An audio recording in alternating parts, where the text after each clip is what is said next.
Hey, Shalom, Shalom, Shalom. First and foremost, as usual, before I begin with this lesson, I want to start it off by giving all the glory and infinite praises to Yahweh, by Hashem, Yahweh Shai, by Hashem Rakaha Kadash. Double honor to the elders and the apostles of Great Millstone, who I'm taught and learn this truth 100% from. Peace and blessings be to Yuakim, Wa'akwati, that is serving Yahweh, by Hashem Yahweh Shai, sincerity, hoping for mercy and salvation in these last days, man. Shalom and Yahweh by Shema Shai Brakathum. So this is gonna be a quick response to the elder from the main camp in New York, Amon Gabar. He did this lesson, did y'all hear? Basically responding to Bishop Nathaniel of the IUIC stating that from his own personal opinion that we have 20 to 30 years left here in Babylon. Which is wild as hell, man. All right, and it just goes to show you that these leaders of these congregations, man, right, they call themselves Israelites. They comfortable here in slavery, man. Right, they comfortable here in slavery, and just not too long ago, you had Elizay, or whatever the hell his name is, Gorilla Hebrew.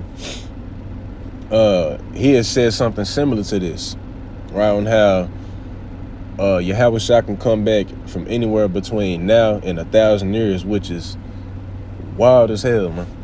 Right, and with you being a self-proclaimed prophet, right, believing that we in the end times, right, and that the time is short, ain't no way in the hell something like this should be coming out of your mouth, man. You know what I'm saying? If a brother was to be around me and to say that we got probably 20 to 30 more years left here, I'd probably rebuke him. Matter of fact, I would rebuke him, because ain't no way in the hell we got that long here, man.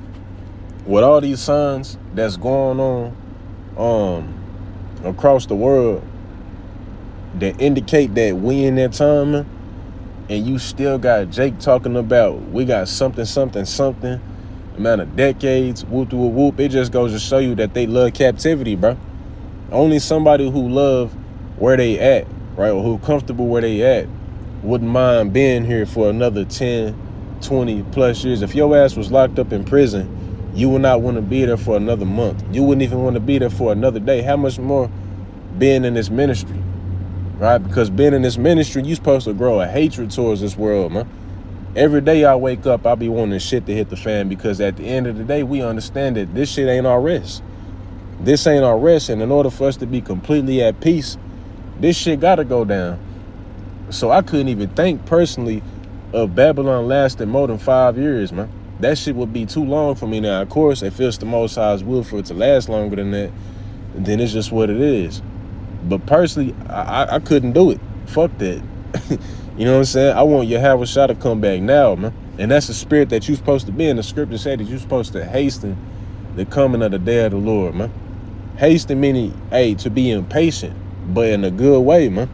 Right? Because when you in that spirit, you walking on eggshells, man. You ain't comfortable here. Imagine if, I bet you 9 times out of 10, you got a lot of niggas in these groups that if Yahweh Shai himself was to say we had 20 more years here, they'd be like, shit, okay, fuck it. You know what I'm saying? When brothers in Great Millstone and who teach a likewise doctrine such as myself, we in the spirit of saying fuck that. Right? We want Yahweh Shai to come back yesterday, man. Because the longer we stay here, the more we gotta suffer through this shit. But apparently, they not suffering. These niggas trying to travel to the Bahamas. They trying to travel all to West Africa and shit to go and spread the ministry when that ain't even necessary, man. But again, it just goes to show you that they comfortable. Got all the women. You got money. You eating. Right? So you truly don't want shit to hit the fan. Whenever the economy collapses, you gonna be one of them jakes that's gonna be disappointed, man. But I want to play a little bit of this, and I'm gonna grab some scriptures.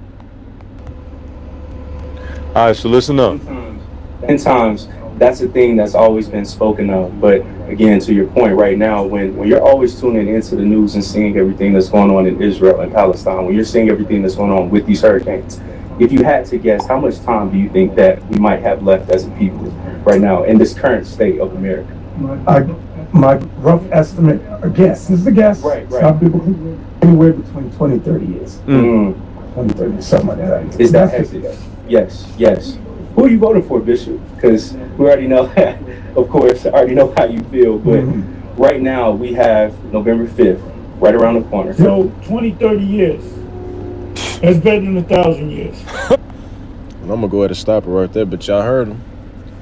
20 to 30 years. Right, and he said that that's his own opinion. It ain't biblical.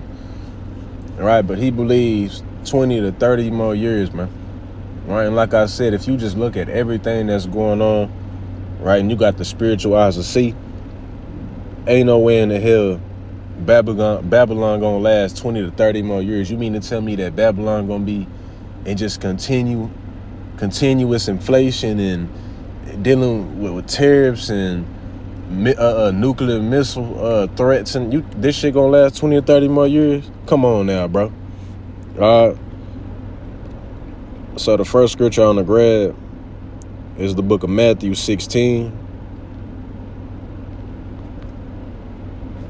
And I'm gonna start at 1. It says, the Pharisees also with the Sadducees came and tempting desired him that he would show them a sign from heaven. He answered and said unto them, within this evening ye say it will be fair weather, for the sky is red. And it's obvious that when you go outside in the morning, right, because I'm pretty sure most Jake do it, right? You go outside in the morning to see what the day gonna look like before you even turn on the damn news, man. Right? You go outside, you see if it's cloudy, you know what I'm saying? You seeing lightning and all that. There's no doubt in your mind that it's gonna rain, man. If you see that damn funnel cloud forming out them clouds, there's no doubt in your mind that it's gonna be a tornado, man. All right, let's say, and in the morning it would be foul weather today, for the sky is red and lowering. Oh, you hypocrites, you can discern the face of the sky, but cannot discern the sign of the times. All right, and this is a spirit that Jake take on. All right, you got tension. You got India and Pakistan sending missiles to each other. All right, World War III is at an all-time high when it comes to tension.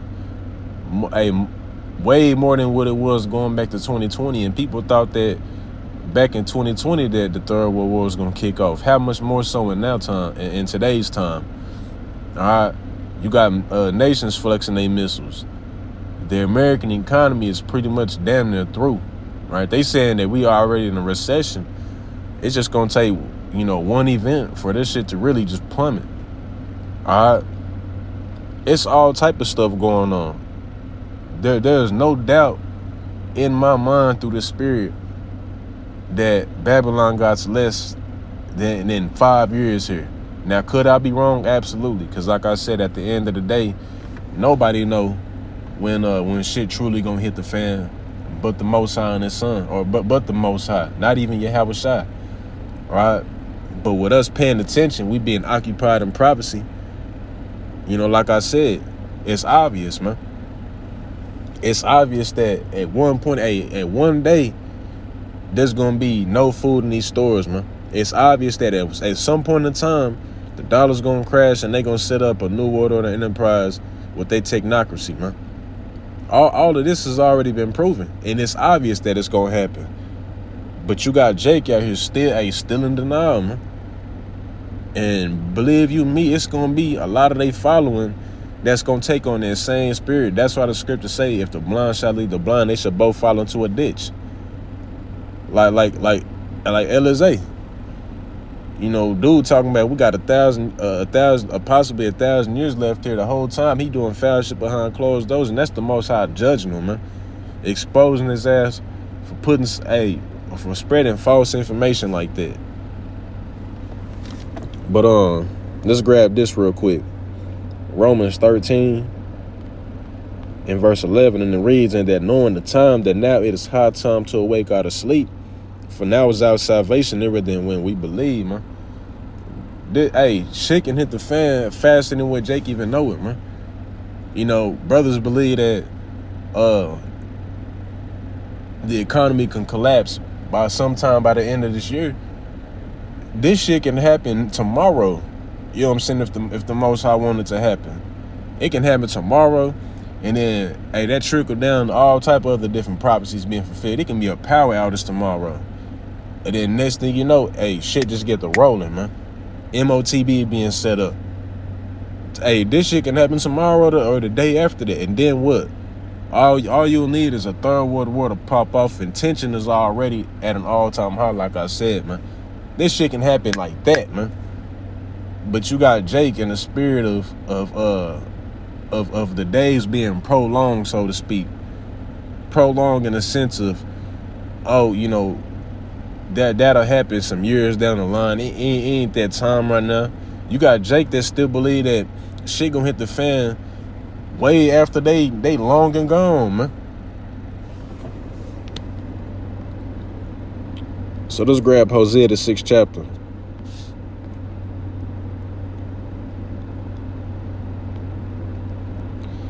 Hosea 6.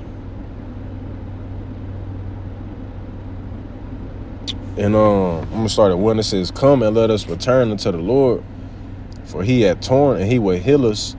He hath smitten and he will bind us up. After 2 days he will revive us." Right, after 2,000 years, man. Right, Yahweh Shai had passed on over 2,000 years ago, but now, you know, when you read in Revelations, the 11th chapter, Jake was gonna wake up after that, after those 3 days and a half, man. So this is why you seeing Jake waking up in mass numbers as they are, man. You get on Twitter, you see brothers everywhere, man. You get on social media and just in general, and you see Jake, bro. Right, that's because the Most High is poured His Spirit upon earth, so Jake can realize who they are, man, and realize that we in a time where, hey, we finna be redeemed, and it ain't 20 and 30 years down the line, man. This shit is close, it's soon, man. As we read in Romans, the 13th chapter, is nearer than when we believe, man. It say, and we shall live in His sight. Right, so after 2 days, He will revive us, and in the third day, right, and right now we currently in that third day, man. Right, and we can see that Yahweh Shai is near, based on everything that He has given us to see on this planet, man. Let's go to Matthew, the 24th chapter. Matthew 24, in verse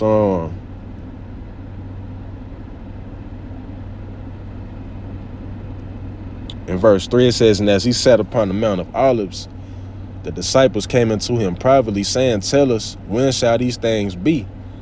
And what shall be the sign of thy coming and of the end of the world?" And when you read this whole chapter, it's going to break down everything that was going to be basically taking place in the latter days concerning prophecy. And we see all these things happening. Nation rising against nation, rumors of wars, man. Nations flexing deep underground military bases full of nuclear intercontinental ballistic missiles. Right? Esau and his technocracy. This shit is here, bro. The dollar crashing. Earthquakes in diverse places. Pestilence is coming out. They talking about a second wave coming, and how this one is going to catch your attention. It's all type of stuff going on. Yahweh Shai said these things was going to be taking place before He returned, man. Let's grab this last one. I'm going to close it out. 2nd Ezra 16. As a matter of fact, I gotta pull it up in the Good News translation. This is 2nd Ezra 16 and 37, and I'm gonna just read in the GNT. It says, "The disasters are approaching rapidly, and they will not be delayed." Because Jake stood in that spirit of thinking things is gonna happen somewhere down the timeline, right? And instead of in the near future. Months from now, weeks from now, days from now, man. A woman in the 9th month of pregnancy may suffer labor pains for several hours, but when the time comes for the baby to be born, there is no longer any delay, and that's where we at when it comes to prophecy. We in a labor pain stage, in the contraction stage, where we starting to feel that the effects of the inflation, and eventually it's going to be the food shortage.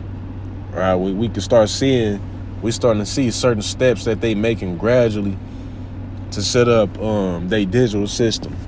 All right, and it's saying in the same way, the disasters that are coming on the earth will not be delayed. and the world will groan when it is caught in its labor pains. So let's read this in the KJV, and I'm going to close it out. All right, so 2 Ezra 16:37, behold, the plagues draw nigh on our slack, as when a woman with child in the 9th month bringeth forth her son, within 2 or 3 hours of her great pain, of her birth, great pains compass her womb, which pains when the child cometh forth, they slack not a moment. Even so shall not the plagues be slack to come upon the earth, and the world shall mourn, and sorrow shall come upon it on every side. All right, so, with that being said, Lord willing, this was edifying, and that I did, prove a point to you brothers and sisters, man. All right, we ain't got no 20 to 30 years here, and we damn sure ain't got 1,000 years here. All right, let your eyes see, things for what it is, because at the end of the day, all right, you're going to have Jake that's going to be leading the blind and being deceived by their own vain opinion, as the scripture said in the book of Sirach, man. All right, that's his own vain opinion. So, with that being said, I'm going to go ahead and close it out. Shalom, Yahabah Shema Shabbat Kathum, and the Baba Ba.